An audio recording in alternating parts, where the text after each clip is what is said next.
Hi hello नमस्कार. आपल्या चॅनलवरच्या आणखीन एका नवीन व्हिडिओमध्ये मी अंजली तुमचं अगदी मनापासून स्वागत करत आहे. तर आज आहे श्रावण महिन्यातला सोमवार आणि त्याचबरोबर रक्षाबंधन सुद्धा. तर तुम्हा सर्वांना रक्षाबंधनाच्या खूप खूप शुभेच्छा. हॅपी रक्षाबंधन. सकाळचे सगळं कामं झालेले आहेत. तर आजचा स्वयंपाक वगैरे मी तुम्हाला काही शेअर केलेला नाही, कारण आज खूप घाई होती. आज रक्षाबंधन होतं, त्याचबरोबर नारळी पौर्णिमासुद्धा होती. तर तुम्हा सगळ्यांना रक्षाबंधनाच्या आणि नारळी पौर्णिमेच्या खूप खूप शुभेच्छा. तर आज मी ठरवलं होतं की मस्त निवांत तयार वगैरे व्हायचं आणि त्यानंतर राखी पौर्णिमा साजरी करायची, सगळ्यांची मुलांची वगैरे सगळं एकत्रच करायचं. पण काय झालं, जे आपण ठरवतो ते नेहमीच होतं असं काही नाही. तसंच माझं पण आज झालं आणि माझं बऱ्यापैकी नेहमी असंच होतं, मी जे काही ठरवते ते होतच नाही. तर माझ्या भावाला लवकर जायचं होतं, आज आत्याकडे जायचं होतं, माझ्या पप्पाला घेऊन जायचं होतं. त्यामुळं त्याची गडबड होती की पटकन राखी बांध, मला जायचं आहे. तर त्यामुळं त्याला मी राखी बांधून घेतली. आणि तुम्ही बघताय मुलांचा किती गोंधळ चालू आहे. तर लहान मुलं म्हणलं की घरामध्ये चालणारच, त्यांचं नीट व्हिडिओसुद्धा ते करू देत नव्हते. तर भावाला राखी बांधली, त्यानंतर लगेचच मी भावाच्या मुलालासुद्धा राखी बांधते. तर इथं मुलं राजवर्धनचं आणि शौर्याचं चालू होतं की मला पहिल्यांदा. तर ते तर लहान मुलांचं असं चालू असतं. तर राजवर्धनला राखी बांधते. खरं तर मला मुलगी नाही, पण माझ्या भावाला मुलगी आहे. तर ती सुद्धा बांधणार होती. आम्ही तेच म्हणलं की आम्ही सगळ्यांनी ठरवलं होतं की एकत्र करायचं, पण ती झोपली आहे सध्या आणि मुलं थांबत नाहीत, त्यांना राखी बांधावं वाटते. त्यामुळं म्हणलं चला आपण बांधून टाकते त्याला, म्हणून त्याला पण राजवर्धनला बांधली मी राखी. आता दिदी उठल्यानंतर परत ह्या तिघांची राखी पौर्णिमा परत सेलिब्रेट करेनच आणि ते तुमच्यासोबत मी शेअर करणारच आहे. तर भावाच्या मुलाला पण राखी बांधल्यानंतर शौर्याचं मध्ये चालू होतं. तर कसं आहे, सगळे एका वयाची मुलं आहेत, त्यामुळे थोडासा गोंधळ होतो.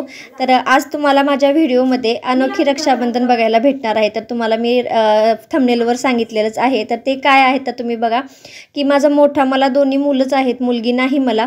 तर माझ्या मोठ्या मुलाला माझा छोटा मुलगा शौर्य राखी बांधत आहे.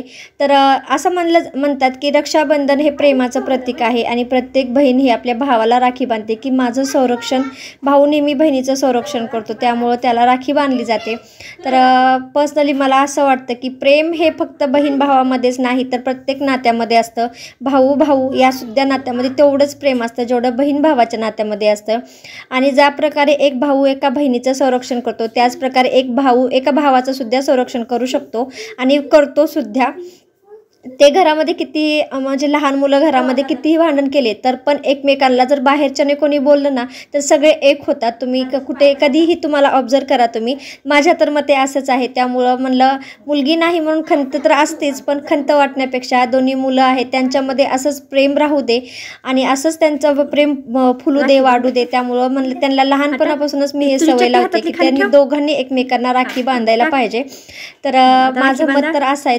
तुम्हाला माझं म्हणणं पटलं का नाही ते कमेंट्समध्ये नक्की सांगा. तर तुमचं काय मत आहे ते सुद्धा कमेंट्समध्ये मला कळवा. तर आता माझ्या शौर्यानं शिवांशला राखी बांधलेला आहे. तर आता म्हणलं शिवांश पण लगेचच शौर्याला राखी बांधतोय. ते दोघे एकमेकाला राखी बांधतायत. दरवर्षी माझं हे असंच असतं. गेल्या वर्षी शौर्याला थोडंसं कळत नव्हतं बांधायचं, त्यामुळं मीच बांधले होते. पण यावर्षी त्याला व्यवस्थित समजते बांधायचं, त्यामुळं यावर्षी त्याला बांधायला सांगितलं. आणि असा रक्षाबंधनचा अनोखा प्रोग्राम माझ्याकडे दरवर्षीच असतो. आज नाही तर आजच्यासारखं जेव्हा माझी मुलं मोठी होतील तेव्हा सुद्धा मी अशाच प्रकारे करेन. तर या दोघांनी एकमेकांना राखी बांधली. माझी अनोखी रक्षाबंधन कशी वाटली ते कमेंट्समध्ये नक्की सांगा. आणि याचं झाल्यानंतर आता संध्याकाळचा टाईम आहे, 6 वाजले होते आणि आता दिदीसुद्धा उठलेली होती. तर ही आहे राजवीरा, माझ्या भावाची मुलगी. तर आता ती व्यवस्थित मस्त तिनं फ्रेश वगैरे झाली होती, उठून मस्त तयार झाली, फ्रेश झाली. तर आत्ता ह्या 3 भावांचा आणि हिचा चौघांचा रक्षाबंधनाचा कार्यक्रम मी तुमच्यासोबत शेअर करते. तर सगळ्यात मोठा शिवांश आहे, त्यामुळे ती दरवर्षी सगळ्यात पहिल्यांदा शिवांशलाच राखी बांधते. तर आता शिवांशला तिने राखी बांधते. गेल्या वर्षीसुद्धा त्या तिघांचा मस्त असं सेलिब्रेट केलेलं होतं. तर आता शिवांशला तिला आणखीन बांधायचं कळत नाही, त्यामुळं मी तिच्याकडून मीच करून घेते सगळं. तर शिवांशला वगैरे राखी बांधली, त्यानंतर मग वर्धनला बांधेल आणि त्यानंतर शौर्यला.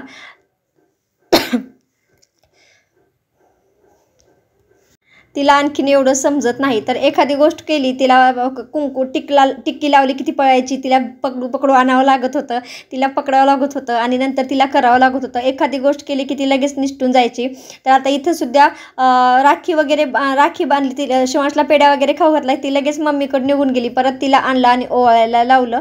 लहान आहे, आणखीन 2-2.5 वर्षाची आहे, त्यामुळे तिला एवढं समजत नाही. तर आणि काय बोलणार, आणि व्हॉइस ओव्हर करते. खरं तर इथं मी व्हिडिओ असा जसा आहे तसाच टाकणार होते, पण खूप गोंधळ चालू होता आणि टीव्हीचा मोबाईलचा वगैरे आवाज चालू होता. पप्पा टीव्ही मोबाईलवर पिक्चर बघत होते, त्यामुळं मला खूप गोंधळ चालू होता, त्यामुळं व्हॉइस ओव्हरच केली आहे.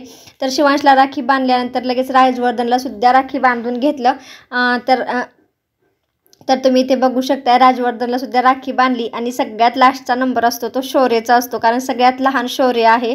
तर शौर्यचं आत्तापर्यंत म्हटलं तर ना, प्रत्येक फोटोमध्ये शौर्यचा कधीच कोणतीच फोटो किंवा कोणताच व्हिडिओ जास्त करून नीट निघत नाही, कारण तो खूप चंचल आहे, एका ठिकाणी बसतच नाही. तर आम्ही तेच हसत होतो आम्ही की आज किती सुंदर बसलेला आहे, मस्त व्हिडिओ वगैरे करू देतोय त्यांना आज. तर शौर्यला सुद्धा राखी बांधली. तर आजची राखी पौर्णिमेचा कार्यक्रम तुम्हाला कसा वाटला ते कमेंट्समध्ये नक्की सांगा. आणि संध्याकाळी माझे चुलत भाऊ, माझे अंकल, भावाचा मुलगा, मोठ्या भावाचा मुलगा वगैरे सगळे आलेले होते. तर त्यांनासुद्धा मी राखी बांधली. पण खरं सांगू का, त्यांचा व्हिडिओ मला करायला जमलाच नाही. तर त्यांच्या काही फोटो वगैरे काढलेले आहेत, त्या फोटो मी पुढे अटॅच करते, तर तुम्ही फोटो अटॅच करून टाकते. तर व्हिडिओ नाही काढला पण फोटो अटॅच करते.